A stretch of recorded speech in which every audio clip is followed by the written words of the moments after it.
At this time, we have the opportunity to hear from two of your fellow graduates as they share the respective journeys to earn their degrees. I'm delighted to introduce Daniel Baker, Master's in Education Technology and Instructional Design from Orange, California.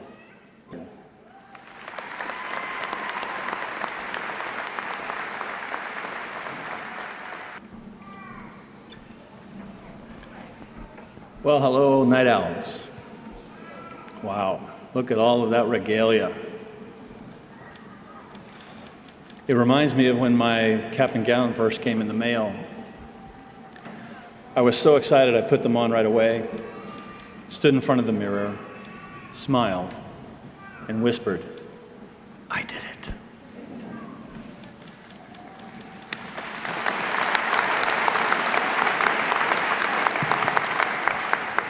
And now looking out at the sea of caps and gowns here, I see that you did it too.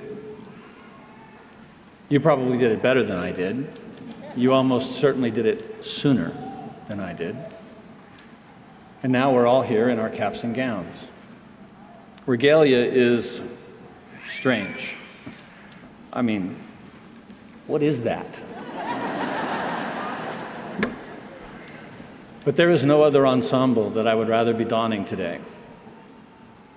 Because while I am here to receive my master's degree, I've never actually had the opportunity to wear a cap and gown on stage before. Not last year when I graduated with my bachelor's degree online, and certainly not in 1980, when all of my peers were graduating from high school while I was flipping burgers at a local restaurant. You see, I had debilitating math anxiety, and I didn't think that I was smart enough to be in school. So I dropped out of high school in the 11th grade. A decision that relegated me to a life of mediocrity. I went from low-paying job to low-paying job, and I became the quintessential jack of all trades and master of none. It wasn't until I was almost 30 that I even bothered to attempt the GED. To pass the GED, you have to score into the 27th percentile on all 4 sections, including the math section. And I didn't score into the 27th percentile in the math section. I scored into the 78th percentile. Right? In the science section, I scored into the 97th percentile. That's the top 3% in the nation. Now, I was 28 years old, and that was high school level stuff. So I have no doubt that every single person in this room could do at least that well. But for a high school dropout with low self-esteem and debilitating math anxiety, seeing those scores was a life-changing event for me. Because for the first time in my life, I was able to see myself in scenarios where I might actually be wearing regalia on stage someday. I didn't know it would take this long, but I finally got here. Still the jack of all trades, but a master of education.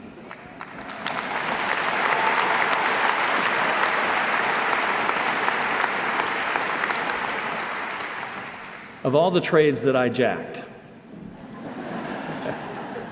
of all the things in the world that I could have mastered, in the end, it turned out to be education, the one thing that I didn't think I could do, and yet here I stand. I do wish I'd done it sooner. If I had, I'm quite certain that I would have become a college professor. History, probably, maybe law, maybe philosophy, but definitely a college professor. Instead, I did find my way into teaching as a vocational teacher, which meant substantially less income and years of hardship and financial struggle. But if teaching is who you are, You teach when you can. And I'm proud to say that for the last 10 years, I've run one of the top 10 STEM labs in the United States.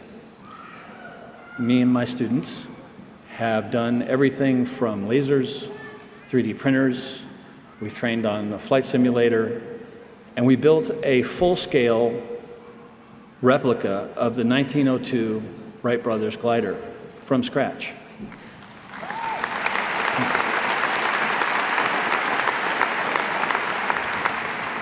And I've personally trained over 100 STEM lab teachers along the way. But despite the personal fulfillment in my work, I don't own a home.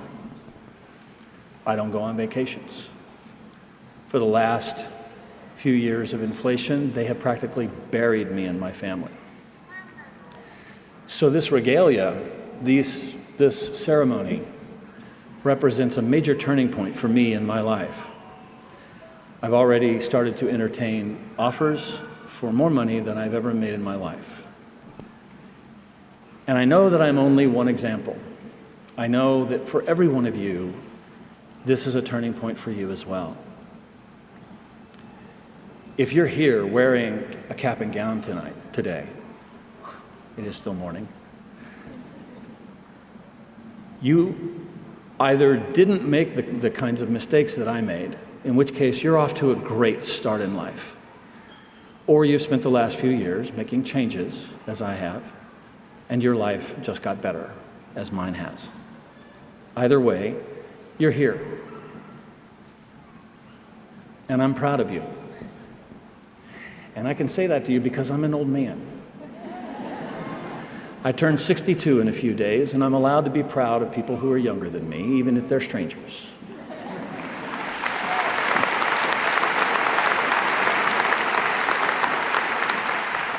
I know that there are some who are older than I am, and for those who are older than I am, you and I can be proud of each other, and we can be proud of them together.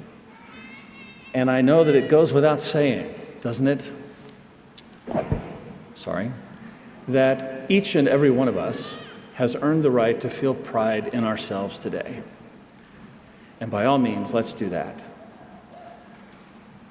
But hopefully, in so doing, we all remember to be grateful. I, for one, am deeply grateful to my mother and to my brother, two people who went out of their way, who went all in to help me accomplish this goal. If you're lucky enough to have people like that in your life today, don't forget to thank them today. And finally, I would just like to say thank you to you for listening. For me to be able to share my story out loud to so many in this moment makes this moment more powerful and more meaningful for me. I wish I could tell you that there is some life lesson to take from the story, some profound thought that I can leave you with. I don't really have that for you. The only profound thing that I can offer you is my gratitude, my profound sense of honor to be here among you, and to be the one who gets to say to you now as I exit the stage, congratulations, class of 2024. We did it.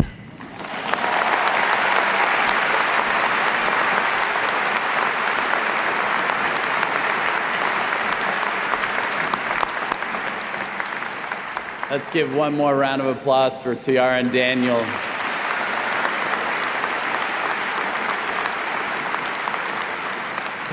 Daniel Baker.